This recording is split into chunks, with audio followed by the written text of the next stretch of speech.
করে ঘরটা মুছে নিই। চলুন।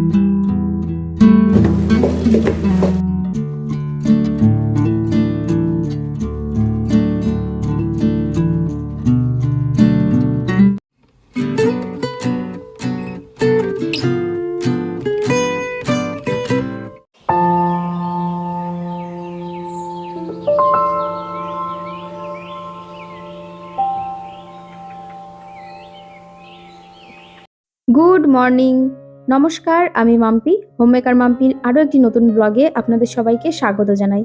আশা রাখছি আপনারা সবাই খুব ভালো আছেন, আমরাও বেশ ভালো আছি। তো আবারও চলে এসেছি নতুন একটা ভিডিও নিয়ে। আশা রাখছি ভিডিওটি আপনাদের খুব ভালো লাগবে। আজ হচ্ছে বুধবার আর এখন বাজে সকাল 9টা। এখন থেকেই আপনাদেরকে সঙ্গে নিয়ে ভিডিওটি শুরু করলাম। আজকের ভিডিওটা রান্নাঘর থেকেই শুরু করছি। আজকে সকালে ঘুম থেকে উঠতে একটু লেটই হয়ে গেছে। আসলে গতকাল রাত্রেবেলায় আমরা সবাই মিলে একটা মুভি দেখছিলাম, যে কারণে সকালে ঘুম থেকে উঠতে একটু লেট হয়ে গেছে। সেই কারণেই সকালে ঘুম থেকে উঠে ঝটপট করে বিছানা টিছানা গুছিয়ে ফ্রেশ হয়ে চেঞ্জ করে সোজা চলে এসেছি কিচেনে। গরমাগরম 2 কাপ চা করব। এইমাত্র বিজয় বাজার থেকে এলো, সেই কারণে এখন চা করছি। যখন আমি ঘর দুয়ার গোছাচ্ছিলাম তখন বিজয় সকালে ঘুম থেকে উঠে সোজা আগে বাজারে চলে গিয়েছিল। তো বাজার থেকে বাজার নিয়ে চলে এসেছে। তো চলুন চা খেয়ে তারপরে ঝটপট করে রান্নায় হাত দেবো। এমনিতেই অনেকটা বেলা হয়ে গেছে। আর এখন বাবুর জন্য একটু ম্যাগি বানাবো। ও যেহেতু সকালে চা খায়নি, তো সেই জন্য এখন একটু ম্যাগি করে নেব। আর ম্যাগি করব হচ্ছে আগারোর যে মাল্টিকুক কেটেলটা রয়েছে এর মধ্যেই আমি একটু ম্যাগি করে নেব। ভীষণ ইউজফুল এই প্রোডাক্টটি। এর মধ্যে যে কোনো জিনিস খুব সহজেই রান্না করা যায়। আর এই আগারোর যে মাল্টি কুকারটি রয়েছে এটা হচ্ছে অটো কাট অপশন রয়েছে। কোনো কিছু রান্না করতে গেলে নিচে যদি ধরে বা লেগে যায় সেই ক্ষেত্রে অটোমেটিক্যালি বন্ধ হয়ে যায়, মানে অটো কাট হয়ে যায়। এই আগারোর মাল্টি কুকারটি আপনারা যদি পারচেস করতে চান আমার ডিসক্রিপশনে লিঙ্ক দেওয়া থাকবে, আপনারা চাইলে ওখান থেকে বাই করতে পারেন। এদিকে ম্যাগি হয়ে গেছে, চলুন বাবুকে দিয়ে আসি। ওদিকে বাজারগুলো সব গুছিয়ে চিকেনটা ধুতে চলে এসেছি। আজকে বাজার থেকে চিকেন নিয়ে এসেছে, একটু বেশি কোয়ান্টিটিতেই নিয়ে এসেছে। বলেইছিলাম একটু বেশি করে নিয়ে আসতে, কারণ রান্না করে একটু বাপের বাড়িতে পাঠাবো। আসলে ভাই গিয়েছিল বন্ধুর বিয়েতে, বাবা আর মা ছিল। তো সেই কারণে মাকে বললাম তোমাদের দুজনার জন্য আর রান্না করতে হবে না, আমি একটু চিকেন করে পাঠিয়ে দেবো। সেই কারণেই একটু বেশি করে চিকেন আনানো হয়েছে, রান্না করে বিজয়কে বলবো এই বাড়িতে দিয়ে আসতে। ওদিকে চিকেনটাকে খুব ভালো করে ধুয়ে রেখেছি, আর এই যে চিকেনের মশলাটাও রেডি করে নিচ্ছি। আজকে যেহেতু রান্নাঘরে ঢুকেছি একটু লেটে, আমি যে কি তাড়াহুড়ো করে রান্না করেছি একমাত্র আমি জানি। কাজের দিদি ওই 10:30 পৌনে 11টার মধ্যে চলে আসে, সেই কারণে সকালবেলাটা আমি ঝটপট করে মাছ মাংসটা রান্না করে রেখে দিই। পরে যদি কোনো তরি তরকারি বা সবজি করতে হয় পরে সেটা ধীরে সুস্থে করার চেষ্টা করি। সেই কারণেই সকালবেলায় বিজয় বাজার আনার সঙ্গে সঙ্গে একেবারে জোর কদমে ঝটপট করে রান্না করতে শুরু করে দিয়েছি। আসলে রান্না করতে ততটাও সময় লাগে না যতটা আর কি ওই মাংস ধোয়া, মশলা রেডি করা এইগুলোতেই যতটা আর কি সময় লাগে। যাই হোক, এদিকে ঝটপট করে একেবারে মশলাটা কষিয়ে নিচ্ছি। আর আজকের চিকেনটা করব একদম কষা কষা করে করব, মানে কোনো রকম জল অ্যাড করব না চিকেনের মধ্যে। চিকেনের মশলা করতে কি কি মশলা নিয়েছি সেটা তো আপনারা দেখতেই পেরেছেন। আর আমি গোটা গরম মশলা, তেজপাতা ফোড়ন দিয়ে একটু পেঁয়াজটা হালকা করে ভেজে নিয়ে তারপরে মশলাটা দিয়ে লবণ হলুদ দিয়ে খুব বেশি ভাজিনি, কারণ মাংসর সঙ্গে যেহেতু অনেকক্ষণ ধরে কষাবো সেই কারণে আমি খুব একটা ভাজিনি। তারপরে এই যে চিকেনটা অ্যাড করে দিয়েছি, এবার খুব সুন্দর করে মিডিয়াম আঁচে অনেকক্ষণ ধরে কষাতে হবে, যতক্ষণ না আর কি মাংসটা সিদ্ধ হচ্ছে। যাই হোক, ওদিকে তো রান্না হচ্ছেই, তার পাশাপাশি কিছু বাসন ছিল, তো সেই বাসনগুলোকেও একবারে মেজে ধুয়ে নিচ্ছি। তো চলুন বাসন মাজতে মাজতে কিছু কমেন্ট পড়ে নেওয়া যাক। আমার এর আগের ভিডিওতে প্রিয়াঙ্কি বোস দিদিভাই কমেন্ট করেছে, আজকের ভিডিওটাও দারুণ, তোমার কাজ আর কাজের এনার্জি নিয়ে কোনো কথা হবে না, দারুণ। আর সব থেকে ভালো লাগলো তোমার নিয়ম কানুন নিয়ে বলাটা। আমিও তোমার মতো 20 বছর হলো বিয়ে করেছি, যতটুকু প্রয়োজন নিয়ম মেনে চলি। কারণ আমার 2 মেয়ে, তবে যেটা সব সময় মানতে পারবো না সেটা লোক কি ভাববে, এটা না ভাবাই ভালো। তোমার কথাগুলো খুব সুন্দর, অ্যাক্টিভ, ভালো থেকো। আর এমনি করেই এগিয়ে যাও। তোমার চিন্তা ভাবনা আমার সাথে একমত। ভালো থেকো, সবাইকে নিয়ে সুস্থ থেকো। এত সুন্দর গুছিয়ে কাজ করো, আমি দারুণ এনার্জি পাই। সত্যি বলছি, যতবার বলি কম বলা হয়। থ্যাংক ইউ সো মাচ দিদিভাই, এইভাবেই পাশে থেকো, ভালোবাসা দিয়ে যেও। আমাদের তরফ থেকে অনেক অনেক ভালোবাসা নিয়েও খুব ভালো থেকো, সুস্থ থেকো। আমার কথায় তোমাদের সহমত জেনে আমার খুব ভালো লাগলো। যাই হোক, এদিকে আমার মাংসটাও হয়ে গেছে। আপনারা দেখতেই পেলেন মাংসের মধ্যে আমি একটুও জল দিইনি, একদম কষা কষা করে রান্না করেছি। আর এই যে আমি গরম মশলাও মিশিয়ে দিয়েছি। এবার আমি মাংসটা নামিয়ে নেব।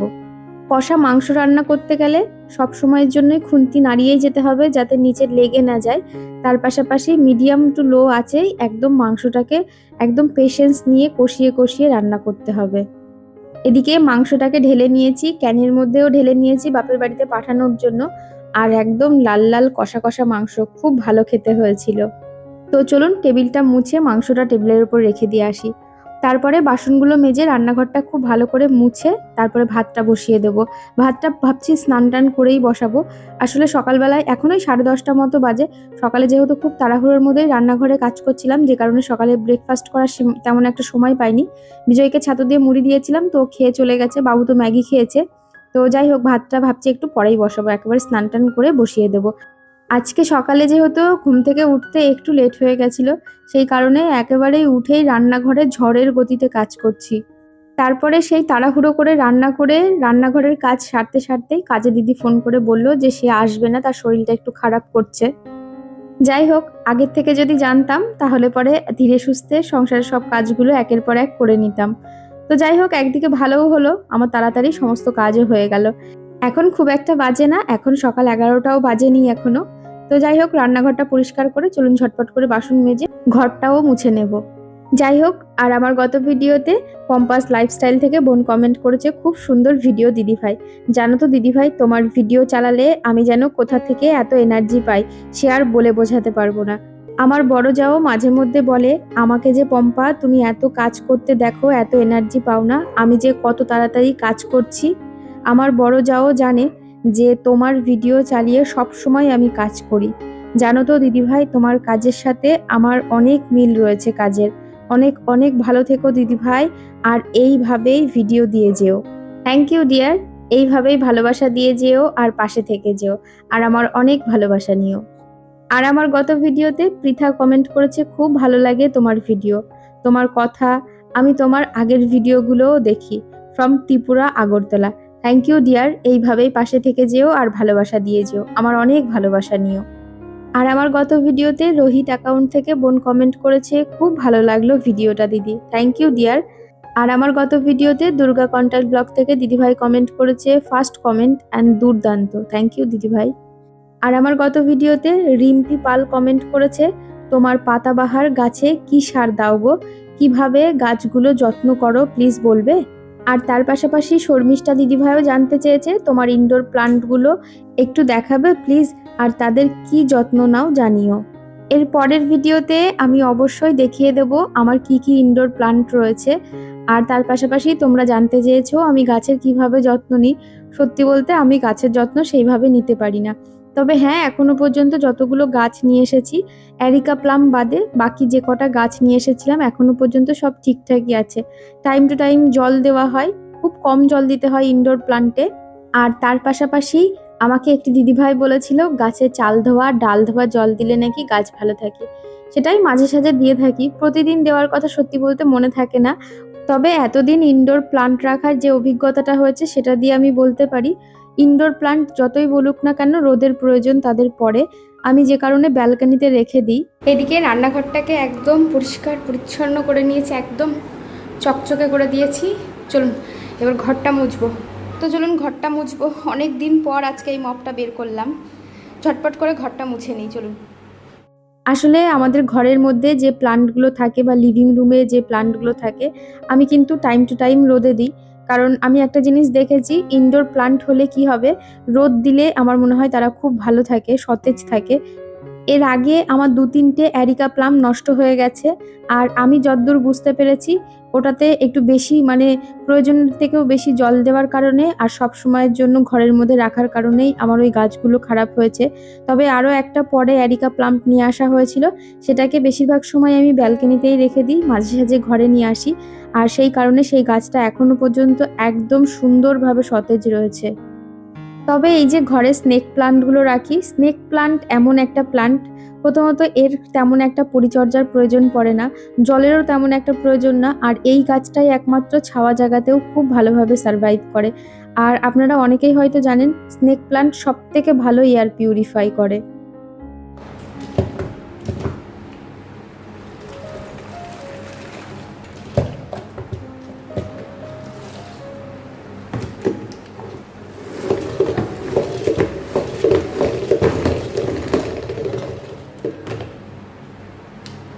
আর আমার গত ভিডিওতে মালিনী কমেন্ট করেছে তুমি কত সুন্দর ঘর গুছিয়ে রাখো, থ্যাংক ইউ। আর লিখেছে আমাদের মেয়েদের সারাদিনের কাজের শেষ হয় না। একদমই ঠিক বলেছো গো, সংসারের কোনো না কোনো কাজ চলতেই থাকে, সংসারের কাজের থেকে কোনো রেহাই নেই। আর আমার গত ভিডিওতে মৌসুমি, অলিভা ধর আমার কাছে অনেক কটা রেসিপি চেয়েছো, আমি অবশ্যই এক এক করে সব রেসিপিগুলো তোমাদের সঙ্গে শেয়ার করব। আজকে যেহেতু কাজের দিদি আসেনি, যে কারণে ঘরটা তো আমিই মুছছি, তবে শুধু ওপরের ঘরটাই মুছবো, নিচে আর মুছবো না। দিদি তো আবার কালকে আসবে, কালকে এসে মুছে দিয়ে যাবে। আসলে সংসারের সব কাজ একা হাতে করাই যায়, তেমন কোনো ব্যাপার না। দীর্ঘ অনেক বছর আমি সমস্ত কাজ একা হাতেই করেছি। তবে কি হয়, মাঝে সাঝে না এক আধ দিন এরকম হয় যে মনে হয় যে একজন থাকলে হয়তো খুব সুবিধা হতো। তো সেই কারণেই দিদিকে রেখেছি শুধু ঘরটা মোছার জন্য, কারণ বাকি কাজগুলো সমস্ত আমিই করি, শুধু দিদি ঘরটা মুছে দিয়ে যায়। তবে সত্যি কথা বলতে এত বড় ঘর মুছতে সত্যিই খুব কষ্টই হয়। দিদি যখন ঘরটা মুছে দিয়ে যায় আমার অনেকটাই সুবিধা হয়। ওদিকে ঘর মুছে স্নান ধান করে তারপরে ভাত আর শাকটা করে নিয়েছিলাম। তারপরে এই যে দুপুরে খাবার টেবিলে আবার আপনাদের সামনে হাজির হয়ে গেছি। আজকের দুপুরে রয়েছে কাসুন্দি দিয়ে শাক, রয়েছে নোটে শাক ভাজা হয়েছে, তার সঙ্গে কষা কষা চিকেন। দারুণ খাওয়া আজকের দুপুরের। তো চলুন আমরা খাওয়া দাওয়া করে নিই। ভিডিওটা আর বেশি বড় করব না। আর আজকের ভিডিওটা আপনাদের কেমন লাগলো অবশ্যই কমেন্ট করে জানাবেন। আর যারা নতুন বন্ধুরা আছেন, প্রথমবার আমার ভিডিও দেখছেন, আপনারা চাইলে সাবস্ক্রাইব করে আমার পাশে থাকতে পারেন। আবারও দেখা হবে নতুন একটা ভিডিও নিয়ে। ততক্ষণ সুস্থ থাকবেন, ভালো থাকবেন। টাটা।